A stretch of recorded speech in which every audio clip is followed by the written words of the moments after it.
the With worst. the farmers? Yeah. Well, and because they weren't getting like government help? Bro, it was okay. The whole situation there is fucked. So essentially, the prime minister passed like 3 laws, and like essentially, what was happening before was that the farmers would sell crops to middlemen, and those middlemen would distribute it to like local shop owners or like other businesses and things like that, right? Gotcha. And if they weren't able to sell their crops to those middlemen, or like they weren't buying it, then the government was supposed to give them like just a base price. It wasn't the most that they would usually get, Gotcha. but like it was still something to keep them fed. They dictated like a minimum market Yeah, price. yeah, exactly, Yeah, exactly. I And gotcha. then a second law, but then what they did with the first This is law, new. That thing is new? what this law that I just said? What you just said, how it works? No, with the this is middleman. how it That's always you said. was. Gotcha. But what they passed was that the farmers can go directly to the big corporations, and then the government wouldn't have a hand in it. So there was no base price they were providing anymore. But the fear was, because the other law they passed now was that businesses could hold inventory as an unlimited supply, which meant that farmers could keep giving them the crops and they could keep hoarding it, because farmers can't keep it. They don't have refrigerators and shit. And then the third law was that any disputes that were to come between the private corporations and the farmers wouldn't have to go through the judicial system. They can they can work it out amongst themselves. So this is like setting up for... Just that sounds like setting up for the most exploitation Yeah. I've ever heard. Yeah, yeah. Those are the dumbest. That is the most that is the most bribery by the agricultural like companies. Yeah, but the way they passed it, like, and Hey, you guys just handle it. Yeah. yeah, but It's good. It'll be good. It'll be good. You guys will talk. Yeah. The way learn they- contracts. By the way. the way they passed it was that you guys could come to a reconcile quicker than if you had to go to the judicial system, and you'll have more of a market to sell to. That's what they said. Yeah. But they also passed the laws without fucking talking to anyone. They didn't consult the farmers. They just pushed it out and said, this is what you guys are doing now.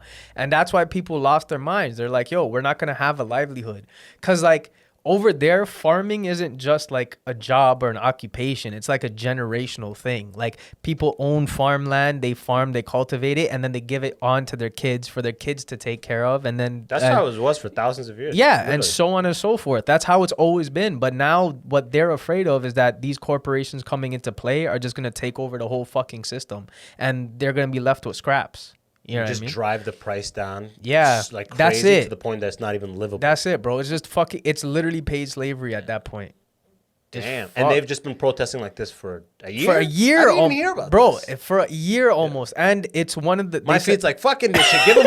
Give him more BLM. Give him more BLM. Yeah, Hit him with fuck, more bro. BLM. Bro, and they've been fucking protesting for almost a year now. But like, and the crazy thing is, majority of the people are elders. They're like 70, 60-year-olds. Of course. Out on the fucking streets with tractors and shit, and they're getting beaten by police. They're getting tear gassed. And you can literally see videos of people just sitting there on the roads just getting beaten. But like, a lot of them say, because they'll always like tie it back to like religion, and they'll be like, our gurus taught us that the whole idea of forgiveness, right? So they'll be like, regardless of what these people do to us, we're still gonna feed them.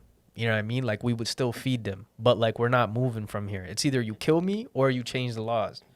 God And damn. that's all they're asking for, bro. They're not asking for more money. They're not asking for more land. All they're literally saying, can we just go back to the way shit was before? Period. That's it.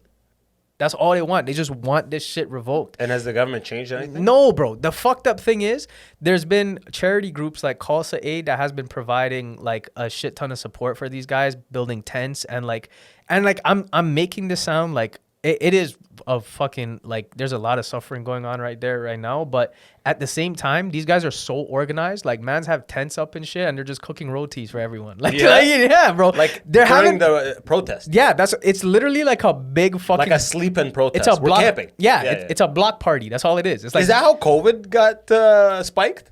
they're saying it's because of the protest, but at the same time, it could be like everything else. The population's fucking huge, and nothing closed. There was no lockdown. At all. No, people were walking around like it was There's nothing. still no lockdown right now? No, now it's fucking, now it's fucked. Like, now I think Now there's they're like 1 million new cases today in the last 38 minutes. yeah, now I think there's like curfews and shit. So, but the protests are still going on. They're calling Montreal. How did you guys do this? Listen to us very carefully. But what I was saying was, the fucking charity groups that were supporting the farmers, their Facebook accounts and shit got like blocked, and like they course. couldn't access it. And they were telling people that this happened. And then Twitter, like one of the organizers, posted a message he got from Twitter, and Twitter was saying that they got a message from the BJP party, which is the political party in India, telling them to take down their account.